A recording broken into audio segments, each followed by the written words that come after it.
iPhone 14 Pro Max versus Galaxy S23 Ultra.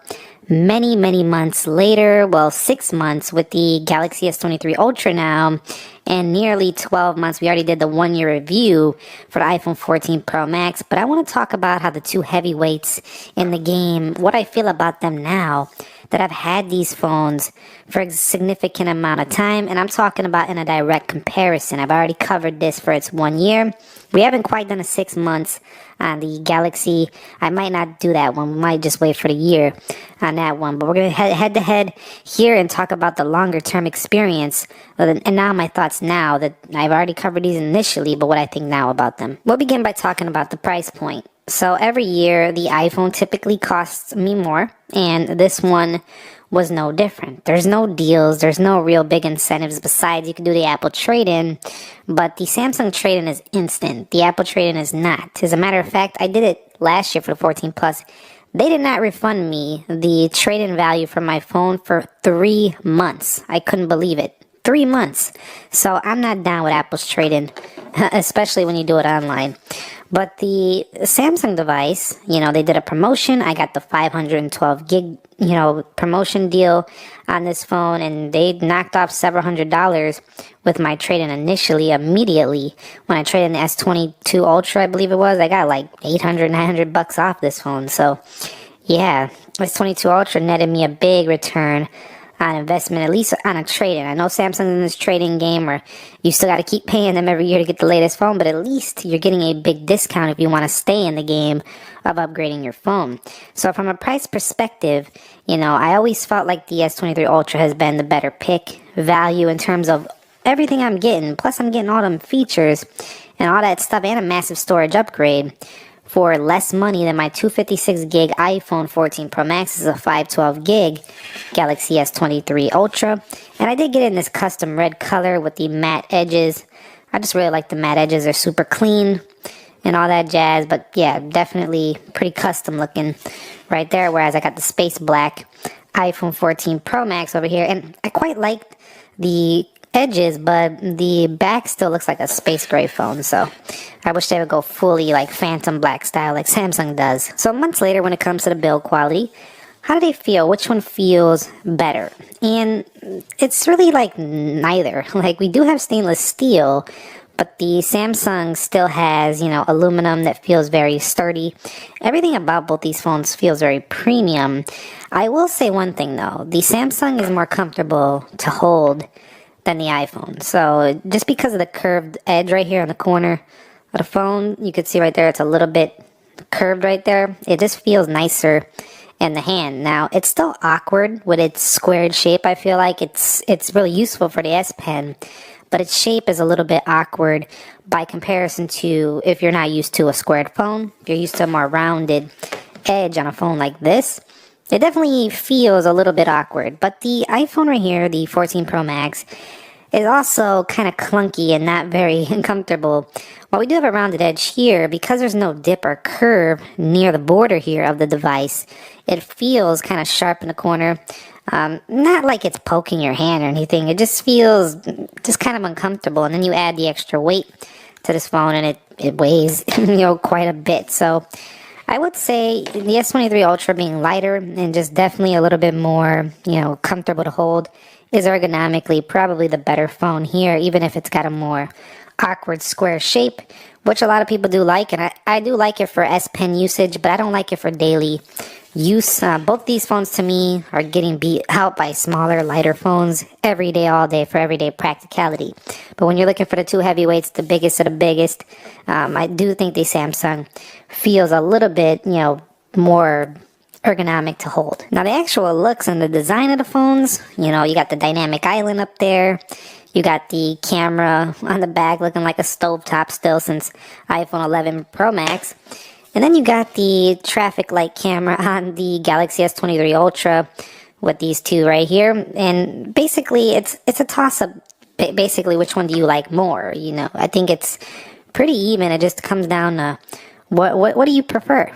Personally, I do think the Samsung looks a little bit more modern now because Apple keeps the same design forever, but at the same time, not everybody's going to prefer the look of a Samsung phone either. They just like their Apple device. So, it's really a toss-up. It's pretty close. And while I do think the iPhone is still a very premium feeling and looking device, I do like, where Samsung is taking their products, especially with these custom colors. It really definitely gives it a little bit of an edge when it comes to the color options, because you can pick your own custom color, or you can just stick with the base colors with the shiny edges if you want. Okay guys, so let's talk about the displays. So we do have the dynamic AMOLED on the right, and we do have the Super Retina XDR OLED ProMotion display on the left. And basically what I can tell you about both of these phones is that they're both incredibly bright and vivid. Now, Samsung really wins out still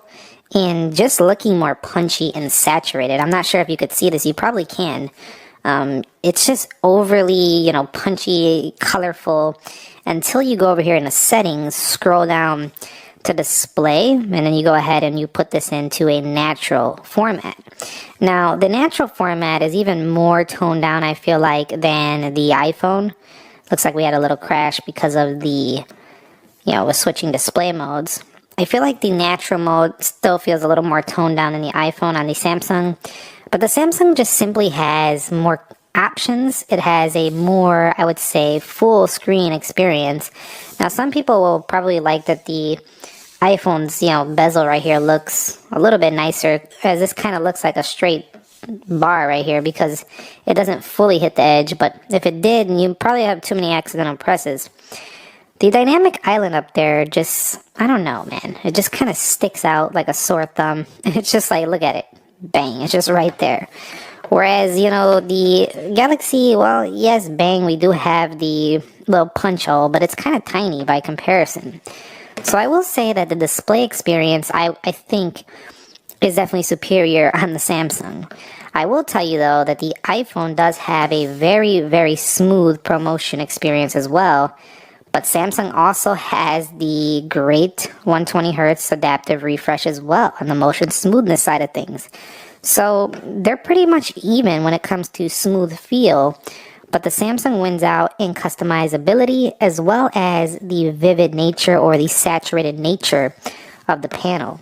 So if you are looking for, an all-around beast screen, you probably want the Samsung. If you want a really good iPhone screen, the best of the best iPhone screens, you'll want the iPhone 14 Pro Max. One area the iPhone does win technically is in the brightness, because it can hit 2000 nits versus 1750 on the right. However, keep in mind that in hot temperatures, a lot of times it'll dim pretty quickly, so you don't get to use it that often. But I did find that the Samsung was able to sustain that higher brightness a little bit longer. Also, leading over to talking about brightness, if you take a look at the extra brightness mode here, let's click this on, you do have the abilities to make this, in its full brightness all the time. Samsung unlocked that feature, I think it was like last year. They allow you to actually use its full brightness whenever the heck you want. You don't got to wait for sunlight. You can probably damage not damage, but lessen your battery capacity over time with that if you use it a lot, and drain its, current cycle. But at the same time, you have that option.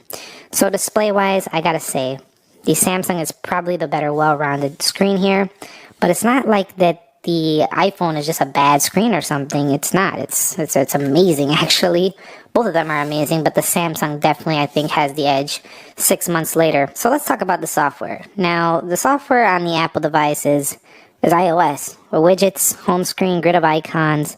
Not much you can do, but you know what? Some people are okay with that. They said, look, bro, I want my updates. I want it smooth all the time. I don't got time to be customizing, playing around with apps. I'm not a child anymore. I grew up, and I'm not saying if you're younger and you're watching this channel, I'm not like coming at you. All I'm trying to say is that some people they find it childish, or they find it like something that's a distraction, a waste of time. That's just an opinion some people carry about, customizing a phone. They just want to use the phone and be on with their life, be on with their day. And if you're that person and you like polish, you'll love the iPhone. Now, there's people on the other side of the fence that say, look, I don't need nobody controlling me, telling me how I'm going to make my phone look. I paid full, hard-earned money for this phone, and I don't care if they say that's child. It's not, bro. I have a personality, I want to make it my own, I want to customize my own way, then you want the Samsung phone. It's still king in that area, and you don't really have to worry about a bunch of malware and crap because they have their own Galaxy theme store here with a lot of safe themes you can download here. Of course, the Play Store offers a variety and abundance more, but you have different icons, different always on display modes. I mean, you can really get down to the core here of this phone and just change it to however the heck you want this phone to look. The customization is on another level for the Samsung phone. But here's the thing, a lot of people say, they try to act like they don't want the customization, so they don't want the Samsung phone. You don't need to use it because the One UI experience by itself is already pretty clean, and if you don't want to change anything, it's still a clean software experience. So that's kind of optional. You have the feature if you need it, but you don't need it, then don't use it. Over here on wallpapers, you still get Google's color palettes and stuff like that.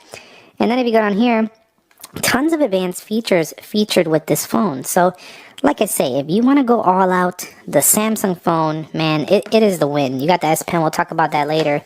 But we just want very polished software, amazing app store, great applications that are updated frequently, and maybe some of the latest apps that come out. You'll probably get it here on the iPhone and you'll just love it. Especially with the ecosystem and other products, it just melds in with those products very well. Although Samsung is improving their ecosystem as well. Okay, so the S Pen. This is another thing we got to talk about. Now, this is the full S Pen experience. You can use this like to flip the camera. Unlike the Z Fold, I think you need like an S Pen Pro to do that. Over here, you can create notes. We already talked about this for several years. Live messages, AR doodling, translate.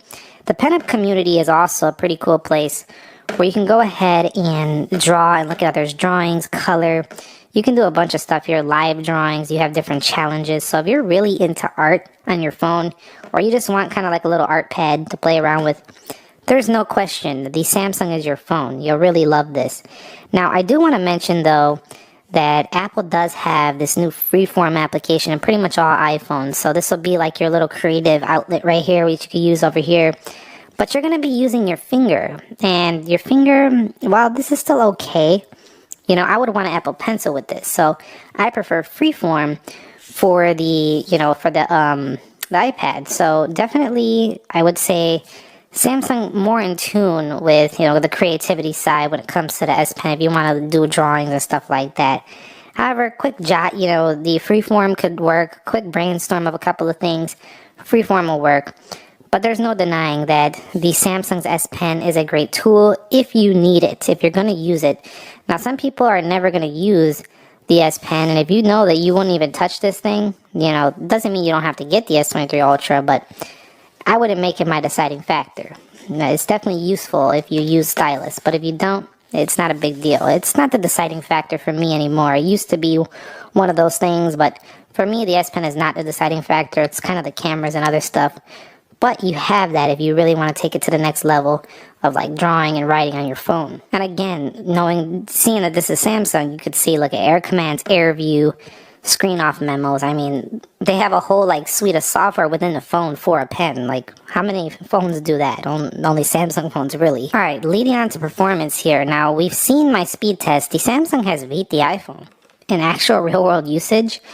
Not only doesn't get as warm, it had better graphics performance in the wildlife benchmark.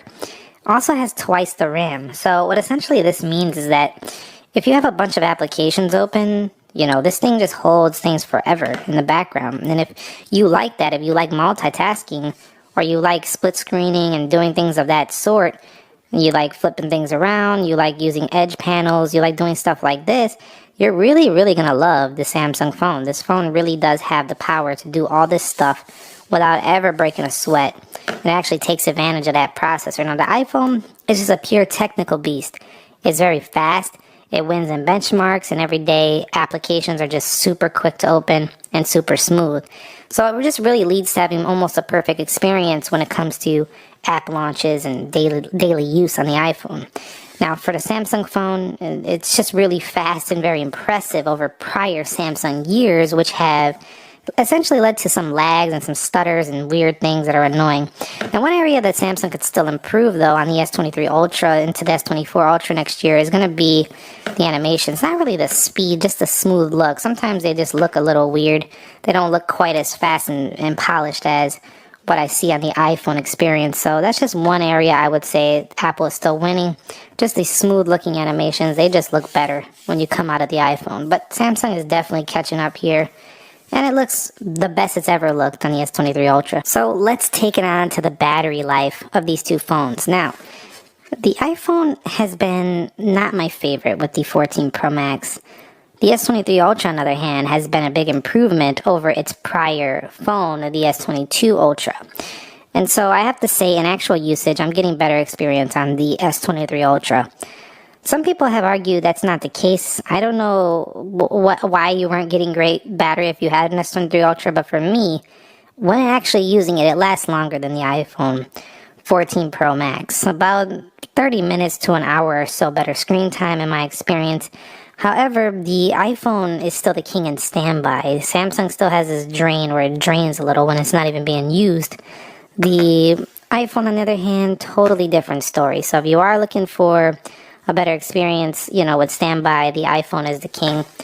Whereas Samsung is going to be the king when it comes to just kind of like actual usage. Battery life is bigger on the battery size actually bigger on the Samsung, so do keep that in mind. That might play into it. But on the whole, I gotta say that either way you go, you're getting a solid all-day phone.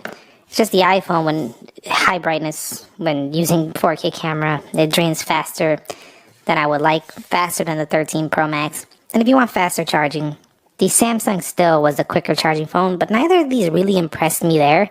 I think both of them should offer faster charging, closer to some of those Asian Chinese phones like the OnePlus and stuff like that. Those phones are just ridiculous fast charging. Ports wise too, Lightning is becoming really boring nowadays with USB-C on basically everything, including Apple's iPad Pro and some of the other products. So definitely USB-C is better for the Samsung. We don't even gotta go there. Alright, so the cameras. I'm not gonna go into the actual software in this video. We've done that numerous times before. I actually took some camera samples. I'm gonna show you them here right now. And we're going to talk about the results, and because it's the results that matter. So we looked at this one earlier. Now when watching this or looking at these on the screen, the Samsung always looks more vivid because you're looking at it on a very vivid OLED panel.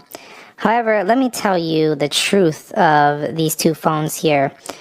What I see is that the Samsung phone on the selfie front looks a little softer, a little smoother on the skin. We get a little bit more detail, sometimes unrealistic detail, on the iPhone. In addition, I will tell you that the iPhone experience is still more of a natural camera-like looking photo.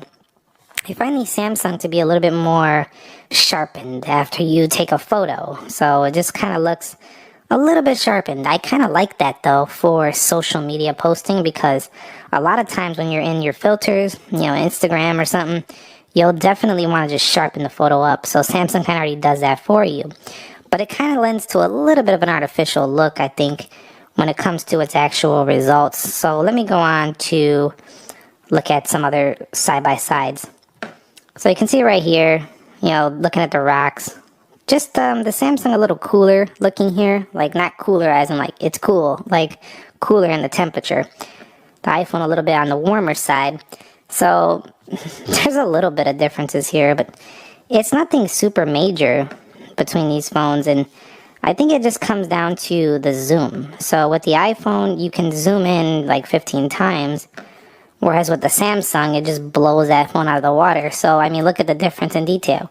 The iPhone looks like a noisy mess, and the Samsung, with its 100 times zoom, just crushing the iPhone. So if you like zoom, the Samsung just absolutely crushes this phone. And what I like about the Samsung camera experience is that they're giving you so many features without needing to download applications. Let's take a look at the details here. So you can see pretty close. I mean, really, it's minuscule. It's a very tiny difference. But what I like about the Samsung camera experience is, look at this, expert raw. You got slow motion, food modes, director view, single take, night modes, photos mode, pro video, pro photo. I mean, it's all here And it's all in the camera settings themselves. You don't need to download extra apps. I actually had to download an extra app here on the iPhone to get some of these cool, get some of these cool features in here, like the ability to change all this stuff a little bit more professional-like. So the Samsung, to me, is the better camera when it comes to features. It's debatable on the actual results. I think both of them are pretty much even. The video may be slightly more smooth on the iPhone, but you can do 8K, which is a higher quality on the Samsung. And so the audio performance is a winner. Months later on the Samsung, the reason why this phone is actually louder in my experience comes down to this right here. This Dolby Atmos mode, when turned on, it enhances the volume. It makes it louder, it sounds better. And because of that, it just one-ups the iPhone here as well. Now, the iPhone is pretty loud, don't get me wrong. It's up there with that Samsung in the loud factor.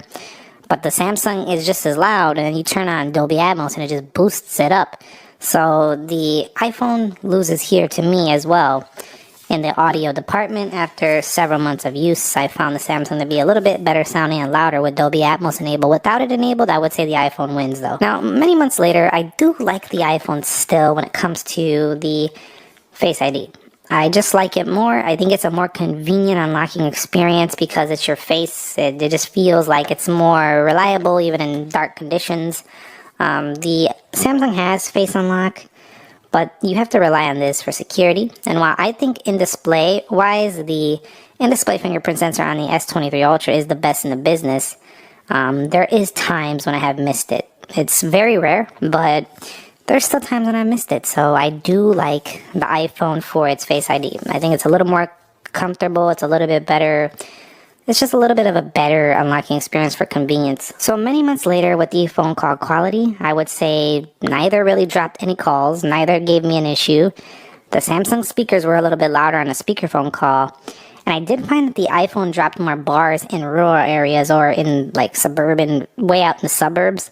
I felt like I had better strength on the Samsung, and I felt like the 5G, the higher quality mobile speeds, like faster internet performance, held on longer on the Samsung versus the iPhone, which would sometimes drop down into 4G LTE a little bit too frequently for me versus the Samsung, which would stay on 5G a little bit often. That was mostly when I was out in the burbs, away from the city and stuff like that. So just wanted to mention that. So let me wrap up my final thoughts here many months later, with these two phones being the two heavyweights, the most I've spent on phones, main phones this year.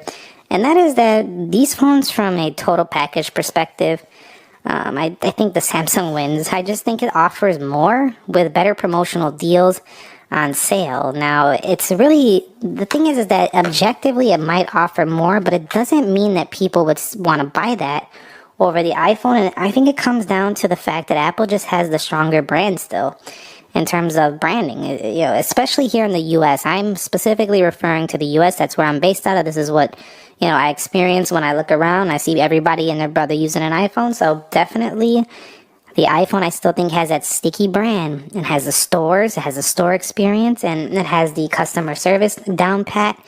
It's just a better customer service experience. And you have the AirPods, the Mac, the iPad. Yeah, you have the Galaxy Tab, but you got the Windows computer, but it's Microsoft. It's not their full-blown computer. And they're using Android and Google software along with Samsung software. So it's just not as cohesive, not as sticky, not as smooth feeling as the Apple ecosystem. And for that reason, people are just used to it. I don't think they're going to switch just because you have an objectively better piece of hardware. But if we are being honest here, objectively, this many months later, I got to say the Samsung had the better actual hardware. Doesn't mean it's the better phone for everybody. And both of these are neck and neck. And I think either way you go, you're just going to have great options this year. And if you get the iPhone 15 Pro Max, that would probably beat this phone or at least match this phone in hardware.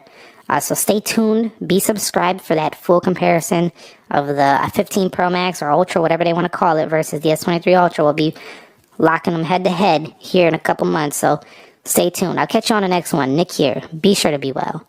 And peace. By the way, if you had one of these phones, drop your comments below. See you later.